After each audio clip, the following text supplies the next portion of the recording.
Heu, on s'est tous déjà sentis un peu, oui, un peu paralysés en anglais au bureau, non? Ce moment où on a la bonne idée, mais les mots, ils viennent pas.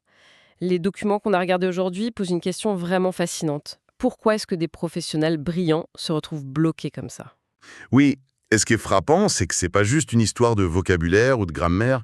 En fait, c'est un vrai problème de confiance. Et on le voit partout, hein. Dans une négociation, on se sent moins crédible, une présentation devant des clients.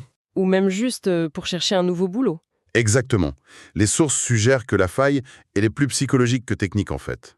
Alors, comment on répare ça? Par où on commence? Un point qui revient tout le temps, c'est l'importance du point de départ. Le fameux diagnostic. Absolument. Et des objectifs très précis? Voilà. Ce bilan, ça permet de ne pas perdre de temps sur ce qu'on sait déjà. On va direct sur les blocages. Est-ce que c'est la peur de l'accent? La difficulté à structurer une pensée à l'oral? Le manque de vocabulaire très spécifique à un métier, peut-être? C'est ça. Et ce diagnostic, il permet de bâtir un parcours vraiment chirurgical. Que ce soit en visio, en présentiel, seul ou en petit groupe. D'accord, donc on identifie la cible, mais après la pratique, comment ça se passe? Ce qui m'a surprise, c'est la spécificité des mises en situation. On ne parle pas juste de préparer un grand entretien, mais des choses du quotidien. Oui, on appelle client, présenter des chiffres, c'est l'amélioration d'un outil de travail en fait. C'est exactement ça, c'est le cœur de la méthode. Une des sources le résume bien, on progresse sur l'onglet qu'on utilise, pas celui des manuels. J'aime bien cette formule. Le but, c'est de créer des victoires rapides, des victoires concrètes. En réussissant une simulation, on ne gagne pas que du vocabulaire, on gagne En confiance? en confiance, voilà. La confiance est un muscle, ça se travaille par la répétition, mais dans un milieu sûr. Mais est-ce qu'il n'y a pas un risque que ça reste un peu artificiel?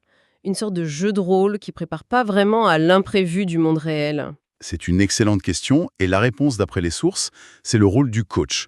Les formateurs, ils sont décrits comme des coachs natifs dédiés. Leur rôle, c'est pas juste de corriger la grammaire, D'accord. c'est d'apporter le contexte culturel, les expressions qui font la différence, et de pousser la simulation pour qu'elle soit réaliste. D'ailleurs, il y a un témoignage que j'ai trouvé intéressant, celui de Younous Yaman, qui parle justement de cette approche très pragmatique. Ah oui. Il dit que c'est ça qui l'a aidé à se sentir à l'aise dans des situations réelles, pas juste en exercice. Et au bout du compte, comment on mesure les progrès de façon tangible? On voit des noms qui reviennent comme le TOEIC ou le V-Test? Exactement. L'objectif final, c'est souvent une certification reconnue. Le TOEIC, c'est un peu le standard de l'anglais pro. Avoir un bon score, c'est une preuve concrète à mettre sur un CV. C'est une validation officielle en quelque sorte. C'est ça. On a le cas d'Adam Nouyak qui raconte avoir eu sa certification grâce à cet accompagnement. C'est la preuve que le blocage est levé. Tout ça semble très bien structuré, mais la question de l'argent se pose toujours. Comment on rend ça accessible? C'est le point clé. Les organismes sérieux sont certifiés Calliope. C'est un gage de qualité, ça. Un vrai gage de sérieux, oui. Et surtout, ces parcours sont finançables par le compte personnel de formation, le CPF. Ah oui, la fameuse cagnotte que tout le monde a. Voilà. C'est l'argent que chaque salarié accumule pour se former. Du coup, l'investissement devient tout à fait gérable. Donc si on résume l'idée forte qui ressort de tout ça, la clé, c'est pas de retourner à l'école, apprendre des verbes irréguliers. C'est plutôt de s'engager dans une démarche qui déconstruit les blocages psychologiques par la pratique, une pratique très ciblée. Précisément, c'est une approche beaucoup plus adulte et beaucoup plus efficace. Et ça nous laisse avec une dernière pensée peut-être. Au-delà des points autoïques, c'est quoi, pour chacun, la conversation, la négociation ou même l'email qui, si on pouvait l'aborder avec une confiance totale, changerait vraiment la donne dans une carrière?